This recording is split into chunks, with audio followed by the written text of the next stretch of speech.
I try to imagine a fellow smarter than myself, and then I try to think, what would he do?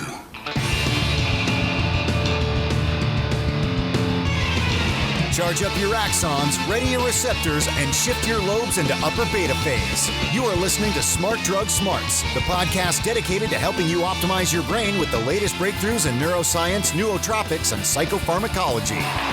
Hello and welcome to Smart Drug Smarts. I'm your host, Jesse Lawler, excited to bring you a 6th edition of this podcast, all about the betterment of your own brain by any and all means necessary. We are back to our old tricks of having people with ridiculous amounts of education and academic credentials and scientific thises and that's hanging all over their walls on as interviewees, and this week it's going to be Dr. Sandra Chapman, who is the founder and executive director of the Center for Brain Health in Dallas, Texas. She's totally a heavyweight in the world of making your brain smarter, and in fact so much so that she just released a book called Make Your Brain Smarter, and she's going to be on to talk with us about her book and her research and basically everything that we can do as brain-owning members of the larger community to make the best of the tools that we got between our ears. So yeah, that's going to be awesome. I'm going to get straight into that. It was kind of a long interview, so I'm going to try to keep everything else pretty quick this week so we don't burn up too much of your podcast listening time. I've got a couple other things too. In the Ruthless Listener Retention Gimmick, we're going to tell you something that might scare the bejesus out of you before you go to get your nails done next time. So if you're a giant fan of big, long painted nails and you've been listening to this podcast, you might just want to kind of turn this one off early, or maybe keep listening and spare a couple brain cells for next week. See, other than that, let's just go straight into This Week in Neuroscience.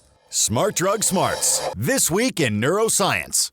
Okay, so some counterintuitive news this week coming out of Scotland about how to keep your brain healthy. There was a long-term study that was done with participants who were born in 1936, and they just recently gave these people brain MRI scans along with a battery of physical tests and questions about their lifetime habits and things of that ilk. And what they found, a little bit counterintuitively, is that it seems that exercise is the most important factor in protecting the brain as it ages, more so than things that we traditionally think of as keeping the brain youthful and vigorous, like crossword puzzles and socialization and learning new things. And says Alan Gow, the senior research fellow at the University of Edinburgh. And now, before you get all excited, I'm not going to try to do a Scottish accent, because every time I try to do that, I just wind up sounding like a drunken Australian. So anyway, Alan Gow said the following: "Those who took more exercise had less brain atrophy, less damage to the wiring of the brain, and greater volumes of gray matter, which are the thinking cells. We did not find any associations between being more socially or intellectually engaged and brain health." So, interesting stuff. Which isn't to say that you shouldn't be intellectually engaged or socially engaged. That's probably going to make your life better as you get older, but it might not have the same beneficial effects as just making sure you get your blood flowing on a fairly regular basis. They went on to say that the type of exercise, basically the data that they got from the study didn't specify whether one type of exercise is necessarily any better than the other, but it seemed like it was overall the amount of calories that were burned rather than whether it was burned all in one super vigorous exercise or over something that's a little bit more long-term, like maybe a long walk or something like that. But yeah, physical exercise, brain health, inextricably linked together, so says Scotland. Smart Drug Smarts. Okay, so before we get into the main interview, Dr. Sandra Chapman, I just wanted to say thank you to the listenership in general for a bunch of feedback that I got over email over the course of the past week since the last episode. Got some great ideas as far as some potential format tweaks, what you guys would like to hear more of, things that you'd enjoyed in past episodes, and all that's. It's really nice to know not just that there's sort of an audience on the other end of the microphone, but kind of what that audience looks like and what it's interested in. And so thank you very much to everybody that took the time to write. I want to make myself as reachable as possible. We've got a Twitter feed at Smart Drug Smarts. We've got the website and blog post there that you can comment on at www.smartdrugsmarts.com. And of course, my email goes direct to me is jesse@smartdrugsmarts.com. So feel free to continue to drop whatever means of communication is most handy to you. So with no further ado, let's go straight into the main interview. Dr. Sandra Chapman is a PhD. She is absolutely a heavyweight in the field of brain health, brain science. She is the founder and chief director of the Center for Brain Health. She is a professor in the School of Behavioral and Brain Sciences at the University of Texas, where she is the D. Wiley Distinguished Professor in Brain Health. And she's been published over 120 times and has had almost 60 funded research grants. So she's just knocking brain stuff out of the park on a daily basis, and we're really lucky to have her on this show. And let's dive right into it. The whole construct of IQ was developed 100 years ago, back for the industrial age, when knowledge wasn't as quickly accessible as it is today, So when you look at the way that we test IQ, it's done with how much information you pull up, and it's a very limiting factor. It's the one thing that hasn't really moved that much in time. It was actually developed for children having learning problems. So to try to understand what was going wrong, never to define upper limit. And so IQ has done a really serious job of putting a lid on our potential. We haven't even begun to tap the potential of the human mind, and IQ is a very limiting factor to continue to define it, because it's not the rigid way that we know knowledge anymore that matters, but really more this rapidly changing dynamic. Facts I learned, for example, 30 years ago have been reversed. So how good is that? Do you think that the human brain is, obviously we're living in such a different world with sort of the pace of change around us versus what we were evolved to live in, Is the morphology of our brain sufficient to keep pace with this just rapid roller coaster that we've put ourselves on? I think our brain was really wired to deal with whatever it faces. It's constantly changes moment by moment, hour by hour, day by day by what we do. So we literally rewire it. But what's interesting in this rapidly changing world, we're almost wiring our brain the opposite of what's needed for today. We've moved into this kind of rote, stuff as much facts, learn as much as you can. Our brain was built to be this fast information store and retriever. It can do that. But it's only the smallest amount of what it does. The fact that our world is changing so rapidly, and yet with information being exposed so quickly and storing it, it's like we're building a brain today that's the opposite of what we need in the schools, in the workplace, when we retire. So our vision with the book, Make Your Brain Smarter, is to translate the science today so that people will move away from this rote, reactive, to really transformative, creative thinking. So what sort of quantitative measurements are you using? It's not the straight old IQ test. What are you using to measure progress for people as an alternative to that? Yeah, and that's probably the hardest thing. Over the last 30 years of my research, I was so discouraged with the ways we measure innovation because it all goes back to very rote thinking. So we actually developed some measures, the scale of advanced reasoning, and it measures, when you take in a text, how many abstracted, innovative ideas can come from that. So we've developed a measure that we've used across the lifespan now. But we also use frontal lobe tests that look at switching because we want to know how can we ground it in the things that people already know. And we use grades, and we're using brain imaging. So with the teenagers, we've done EEG, and we're showing kids whose frontal lobes are not developing at this adult level.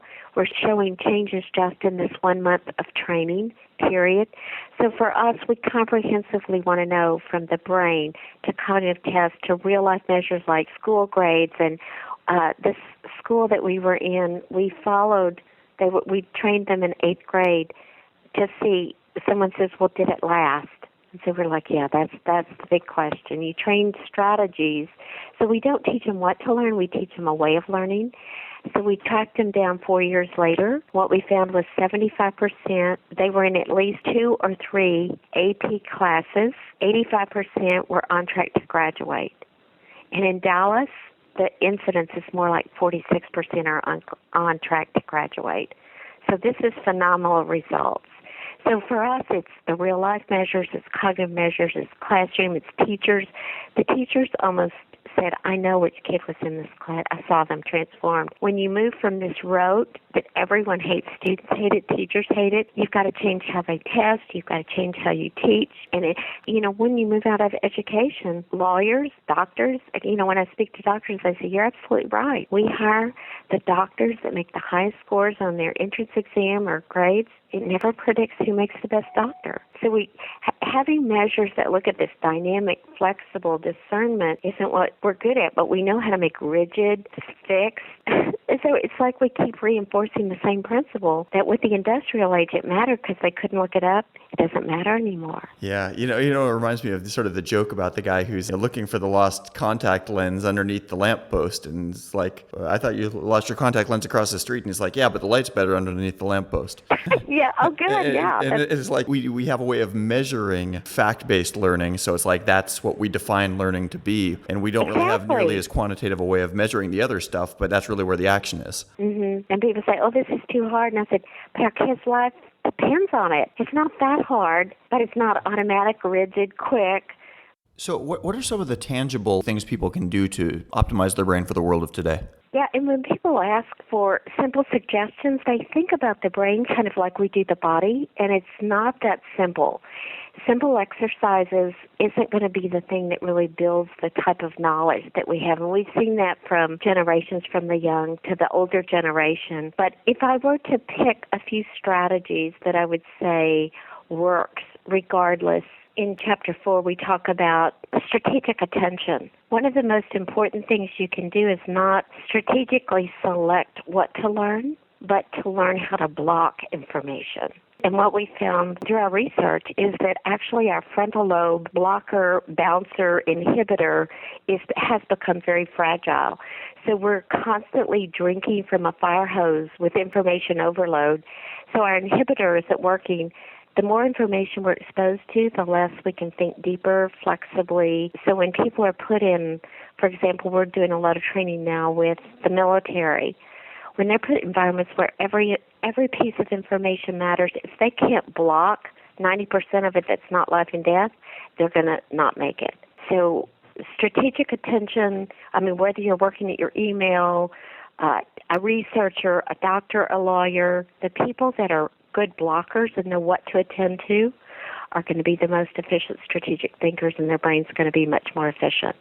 So strategic attention in Chapter 4 is one of the really cornerstones. If we can get people just to stop downloading and know when enough is enough, it will dramatically change their higher order thinking. And is that a learnable skill? I mean, from what you're saying, it is a learnable skill. So how does one go about sort of developing that?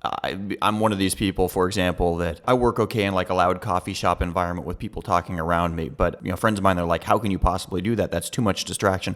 That's what we've done, is developed this 9-step program that we've done through research, looking at brain imaging, cognitive testing, real-life functioning, because there is a lot of hype out there on things that work and change the brain, but really not much that has randomized trials and that you can see the levels of change. So what I'm interested in is really what changes, and we've been able to show in teenagers, we've done over 12,000 youth from poverty, that we can actually train them to do higher level thinking and get the brain inspired again to do what it was wired to do, which is this innovative thinking. We've been able to do it in military 20-year-olds who come back and are, having problems with this hypervigilance, can't explode, can't see because everything's coming in, the trauma they've been through, as well as people in their 50s. So you literally can rewire your brain by how you think, but it's not something you can go off and do 30 minutes every now and then like your body. It's got to be adopted habits that you do constantly throughout the day. And your example of the coffee shop is interesting because actually there's two things that are happening there with you. One is going to a coffee shop actually kind of gets your brain in a different mode of thinking because it's not typical, and it kind of sets in a more relaxed frame than if you're at your desk focused, oh my gosh, I've got to hurry and get this out. So you're in a new environment and it kind of resets the brain. So it kind of inspires it, but you are actively having to block out the noise if you are going to think deeper. So you've got a good thing going, but it also can be a bad thing. So I would say it's probably good just to get some new ideas there, but if you're going to really hone them in, it's not the best environment. Here's a question I have, which is just something that always kind of irks me. You oftentimes hear people say humans only use 10% of their brain, and of course that can't possibly be true. We wouldn't have 90% that's sitting around uselessly. Yeah, we have so much false conventional wisdom about the brain, left brain, right brain, creative, analytical, as if the brain ever can be put into a box. And I think you've hit one, is we only use 10% of it. I think what's interesting with our brain is it's constantly changing, and you're right. We've used these early brain activation studies when you see areas light up and we say, ooh, look, that area that's lighting up is just a small percent. We haven't even begun to understand what some of our brain imaging allows us to analyze. But what's interesting for me is that when we see someone going from being a novice to an expert. So, for example, if you get a new iPhone, when you first start trying to use it, your whole brain is actively engaged. I mean, you will see areas light up literally in a very short period of time, hours, few days maybe. Not much of your brain is involved anymore because it's become automatic. So we use this 10% as if it's a bad thing. But, as you become an expert in things, you use less of your brain because it's in its zone. It's using it constantly. The problem is if you don't continue to kind of ramp up challenges, if we stay in kind of automatic pilot rote, then our brain goes backwards. We actually lose function. So moving from this novice to expert constantly needs to be what our brain is challenged to keep it going for the rest of our lives. Interesting. Yeah, it sounds a lot like, weightlifters, how they talk about if they only stick with the same exercise, then they plateau and stop getting stronger and can even backslide. Mm-hmm. Our brain is continuously backsliding because we let it. Part of that's because we didn't know. We didn't realize even 2 years ago the dramatic way you could change your brain by how you think. When people say, what is it that you can take or what kind of exercise can you do, our neurons get healthier and the connections are built by thinking. Just like your human body, steroids are there, but if you don't exercise it, you're not going to get the muscle. We're able to show at the neurons, the synapses, brain blood flow, all levels of brain organization, it's the thinking that's going to make it healthy or not. Is there an optimum amount of heavy-duty thinking that a person can or should do in a day? Is it possible to overstrain yourself mentally? Too much of a good thing? Yeah, and I know earlier you had talked about multitasking, which this whole idea of use it or lose it is very misleading. We are using our brain so much through multitasking. People are working nonstop. They're never disconnected anymore. And this is what's fascinating about the brain, is that a brain that is hard charging constantly, trying to do multiple things, burning it out, looks exactly like a bored brain. It shuts down. Your brain completely, you can see no activity when someone is completely overwhelmed. So, yeah, you can absolutely overcharge it where you can't even go deeper. I mean, at the end of the day, all of us sometimes feel like I am brain dead. We want people to kind of become responsive to those periods through the day and do what you do. Go to the coffee shop, change it up, go to the bathroom, walk around your building. It's interesting to me because I love bicycle riding, and what they say is, riding up mountains, the best thing to do if you're exhausted is not push your bike up the hill, but get off for 5 minutes and your body recharges. The most efficient way is to get back on after that. The brain's the same way. Not keep pushing through it, charging nonstop, pushing back just for 10 minutes, going to a new environment completely recharges it. Our brain is an amazing machine to rebound so quickly, but we've got to stop pushing it so hard. How about naps and siestas, just catching 15 minutes of sleep even midday to get more productivity afterwards? Do you have any specific thoughts on that? Absolutely. Our brain loves sleep. Our brain has a lot of the activity that we're doing when we're actively thinking continues into our resting phase, whether it's sleeping, napping, just being in a quiet zone. And what your brain does when it's resting is it will consolidate information in ways that you wouldn't do it if you're actively trying. So our brain is almost more creative when it gets in this slow brainwave state that happens at rest. Resting helps you think deeper, and I think that's powerful, that resting can make your brain work better, whether it's 10 minutes, 15 minutes, but definitely we're in a sleep-deprived nation. People that get less than 7 hours, 7 to 8 hours is really what the brain loves, and deeper level thinking and productivity increases exponentially when you get that level of sleep. But naps are good rejuvenators. Now, I've got to ask, because you're such an accomplished woman. You've done so many things. You're running a brain center. Do you actually get 8 hours of sleep every night? I actually do. Good for you. That's amazing to me. I do. Sleep is really important to me. And I have to admit that there's probably rarely a night that I don't get up and work for about 15 or 20 minutes because I've learned to take advantage of it. When I wake up and my brain's busy, I'm like, oh my gosh, something's happening. So I will get up and I have cards. I just step away to another room. I come up with my best ideas in the middle of the night, usually 3 a.m. And I rarely don't get up. But as soon as I get up and write them down and transform, I'm like, oh my God, that was good. I go straight back to sleep. How much sleep do you get? Yeah. I'm probably more about 6.5 hours. And I mean, the problem for me is like I'm generally a fairly optimistic person, and I kind of always have more stuff that I want to just pack in at the end of the day. It's like, you know what, if I stay up an hour more, I can get this done, you know, whatever this thing is. So I'm always just blithely pushing ahead and trying to shortchange myself out of sleep. And it's like with the best of intentions, but I never do wind up getting that consistent 8 hours nightly. We actually, in our SMART training that's outlined in the book, Make Your Brain Smarter, one of the first things we do is train people and show them how their level of productivity and accomplishments increase when they learn to use the brain power of none, which sleep is part of that, being able to move away. You could work on any task endlessly and think it'll get better, but when you move away from it, almost assuredly your ideas are going to get better. It's a challenge. I'm going to challenge you, Jesse.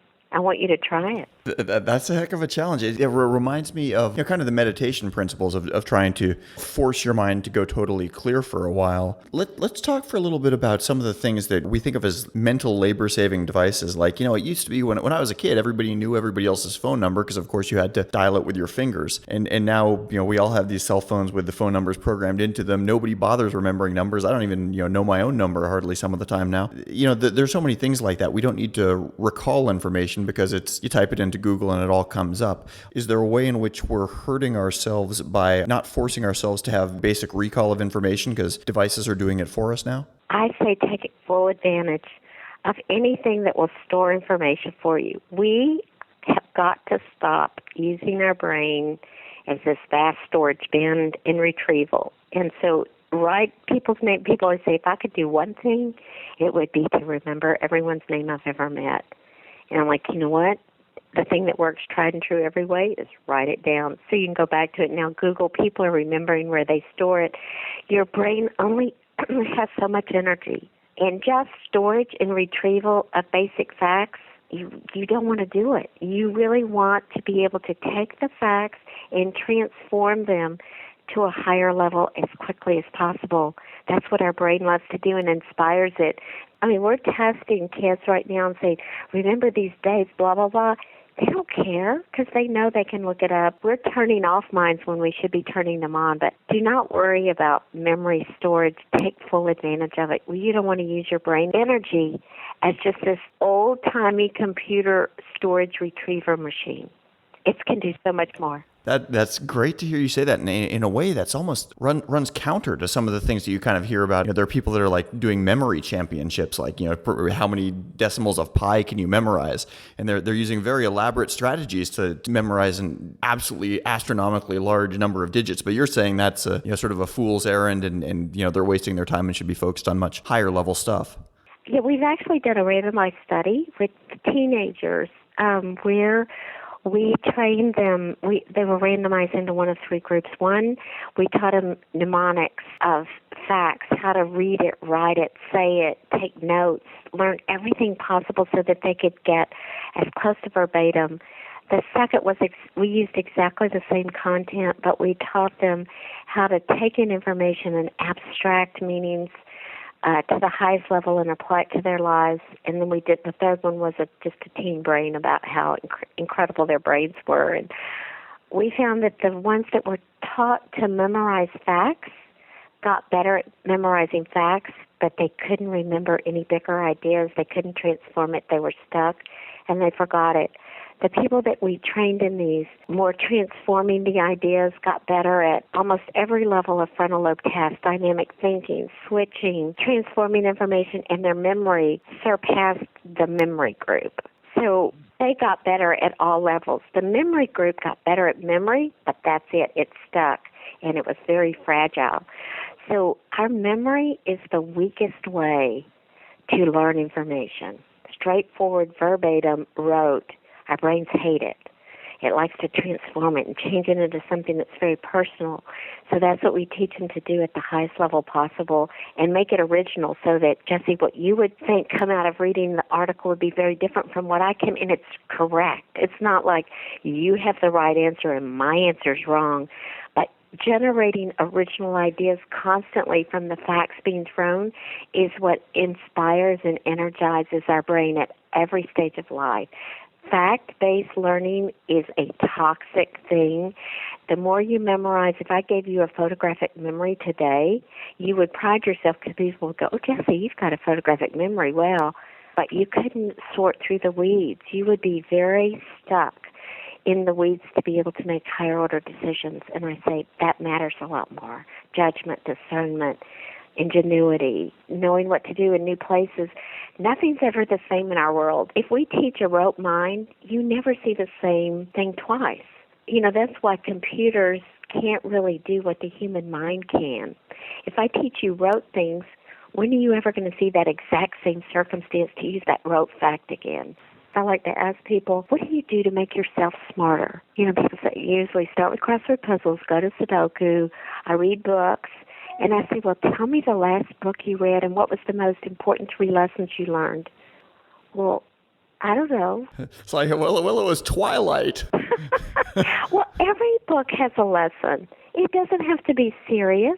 Humor, cartoons have great lessons. That's the thing is we try to train people. It doesn't have to be this board stage. It doesn't have to be you go off and read brain science or go do calculus to get smarter. Your emails.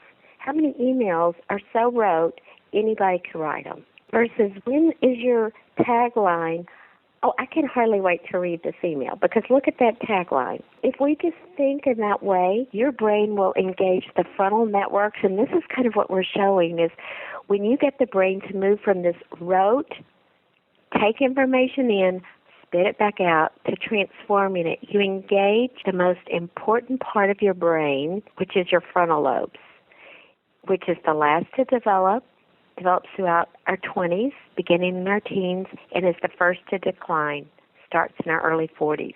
By doing this brain training, the greatest change we're seeing is in our brain's frontal lobes. We're finding 8 to 10% increase in brain blood flow, which doesn't sound like much. You're thinking, hey, that's nothing. Our brain loses 1% of its brain blood flow beginning in our 20s. So we're getting people almost 2 decades back of brain health. We're regaining brain by how you think. And it's engaging it in this transforming information in ways that's meaningful. And it doesn't have to be calculus. I've found, as far as thinking about things that stand out for me in my own memory, I found when things have emotional importance to me, it's a lot easier to remember the facts. And I'm wondering if there's any correlation between things that might, touch us emotionally and possibly sort of the mammal level of the brain rather than the neocortical human level of the brain. Yeah, I would respond to that probably at 2 levels. Motivation comes from positive emotions. We're able to show that the brain actually engages much faster and longer lasting. Learning's quicker and lasts much longer when you have this positive motivation. That's what people are getting addicted to computer gaming. It's positive emotion. They're getting addicted, so good things turn into bad things. At the negative level, emotions can rob the brain, right? So we know some of this post-traumatic stress, when you're in a fearful situation and something horrific's happen, you never forget it. You stay stuck in it, the culmination, and you ruminate on it, and you're stuck. And the more you think about it, you actually build this negative power that blocks the brain and robs it of its ability to think higher orders. But you're absolutely right. What's interesting for me is the most emotional time of our brain. The emotional part of your brain is really driven during your teenage years, and it's why you remember a lot in your late teens, early 20s, your first love, your first car, your first job, because your emotional brain is really high charged and your frontal lobes aren't really there. So, don't do that. You're taking risks that you're not doing. But those memories are the strongest for the rest of your life. And it's probably because they're such emotional highs that are happening then, and your emotional brain is growing faster than any other part of your brain. Right? Don't you remember your first love? Yeah, absolutely. But I'd never thought of the morphology behind that and why that's such an emotive time of life. Mm-hmm. Yeah, our amygdala is going very dramatic change. That's why people will do risky things at that point in time that they won't do before or after. And they say, how did I survive? So in that case, what we think of as sort of being like the accumulated wisdom of the years isn't really accumulated wisdom at all from what you're saying. It's actually that we have structural differences in the brain that are allowing us to think more logically and mathematically about the choices we're making. Yeah, absolutely. And people always say, oh, well, it's wisdom, as if wisdom weren't amazing storage of rich, broad data to transform and come up with original solutions. So that's one thing that we show, this higher order thinking should get better every decade of our life until the end of our life if we keep our brain healthy. And this book, Make Your Brain Smarter, has something for every generation. A lot of it's focused on boomers or older people or younger people, but we see some of the strategies that start young get more and more important, and I've done the research, and there's a chapter for each thing, and even some of the things that we talk about with concussions that you're hearing so much of. We've done research in brain injuries as well as Asperger's and dementia to give some insights to people to what to do. But the whole theme of frontal lobes, your brain can be dynamic till the day you die. You can get smarter every single day is actually a fact, and we're proving it. I have young people in their 20s stand in line to ask me questions because they say, you're absolutely right. My brain is stalled. I'm in a cut and paste job because I can do everything so fast. I can do this. I'm looked to do that more and more, but they're not letting me solve new problems. People used to be CEOs in their 28, 30. That's rare. Most people are older than that, CEOs of companies. You would think that it would be just the opposite. If you had, let's say, an elementary age child right now, would you put them through the current American schooling system, or do you think that's not preparing their brains the way that they really should be optimally prepared?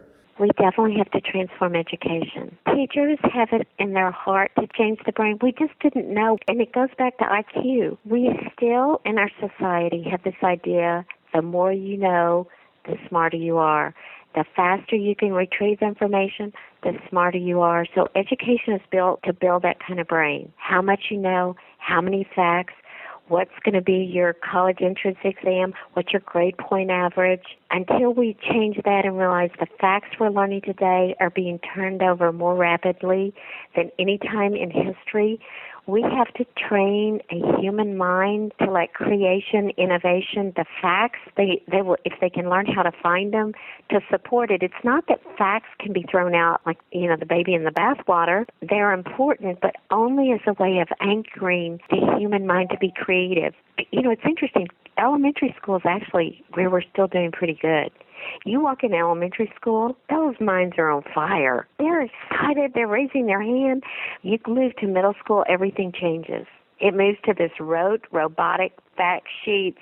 You've got to learn this. Everything's changed. So I think the preschool and elementary school is in really a lot better shape. But the frontal lobes that I keep talking about, starting in your middle school, the brain is primed to learn critical reasoning, and we're doing exactly the opposite in our education system. They're moving from elementary school where it's all about creativity and innovation and excited and there's no answer and come up, everybody's answer is right, to there is a single answer to everything. And if you don't get it right, you're wrong. And you can't train that there's an answer. It creates anxiety to learning. Kids are dropping out. They're feeling stupid by middle school, right when the brain is primed to be the most innovative of our whole life. And everyone has the right goals in mind. It's just they didn't know how before. We have some ways at the Center for Brain Health. We're doing it with teens, 12,000. We're showing frontal lobe kids in poverty catching up to private school education, gifted kids reaching their potential. Most gifted kids today are not being trained to reach their brain potential. So we're training teachers now across, in different states, Arizona, Texas, Florida. Our goal is to really transform that people aren't afraid if you don't know these specific facts, you're going to fail. That if you begin to engage, if you think innovatively, the facts support it, and they actually get better. And your frontal lobes develop and innovation will incrementally increase. I guess I probably should ask you one more quick question. Your thoughts on anything that would be pharmacological, smart drugs, some of these things that people have done to fight dementia, but that some people are starting to apply now much earlier in life as brain boosters before they overtly have any problems. I think the evidence starts off good and then it goes pretty neutral. anything that's good for your heart is good for your brain to get the vascular system healthier.